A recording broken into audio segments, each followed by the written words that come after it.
बाकावर बसण्यावरून 10वीतल्या विद्यार्थ्याची हत्या करण्यात आली। नाशिकच्या सातपूर भागातील हा धक्कादायक प्रकार आहे।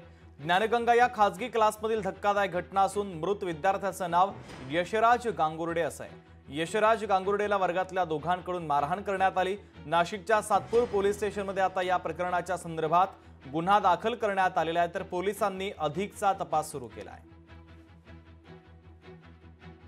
इथे जी गुन्हेगारी घडली आहे ही अल्पवयीन मुलांमध्ये जी घडून आलेली गुन्हेगारी आहे, तर ही गुन्हेगारी परत कधी कोणाबरोबर होऊ नये त्यासाठी या मुलांना धरून जे कोणी म्हणजे आता इथून 16-17 वर्षाची मुलं जर मर्डर करू शकतात, 15-16 वर्षाची मुलं जर मर्डर करू शकतात, यांच्यावरही कडक कारवाई केली पाहिजे। कारण यांना कारवाई होत नाही, हे सुटून जातात, या कारणाने हे असे धमक करताय, त्यांना पण एक कडक शिक्षा झाली पाहिजे, म्हणजे त्यांच्या मनामध्ये धास्ती राहिली पाहिजे। माझ्याबरोबर ही घटना घडली, आता इथून पुढे कोणाबरोबर ही घटना घडू नये यासाठी म्हणजे निर्णय घेण्यात यावा। 10वीत शिकणाऱ्या मुलांचे वादविवाद झाले, त्याच्यामध्ये दोन्हीही म्हणजे 2 विधी संघर्षित बालक आणि यातला मयत सगळेच 16 वर्षाचे आहेत, 10वीत शिकणारे आहेत। आणि त्या 2 विधी संघर्षित बालकांच्या मारहाणीमध्ये यशराज गांगुर्डे हा मयत झाला। त्यानुसार मग सातपूर पोलीस स्टेशन येथे CR नंबर 233/2025 नुसार गुन्हा दाखल झालेला आहे आणि विधी संघर्षित बालकांना ताब्यात घेतलं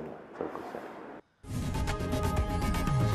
लोकशाही मराठी ऐका, पहा, जागरूक रहा।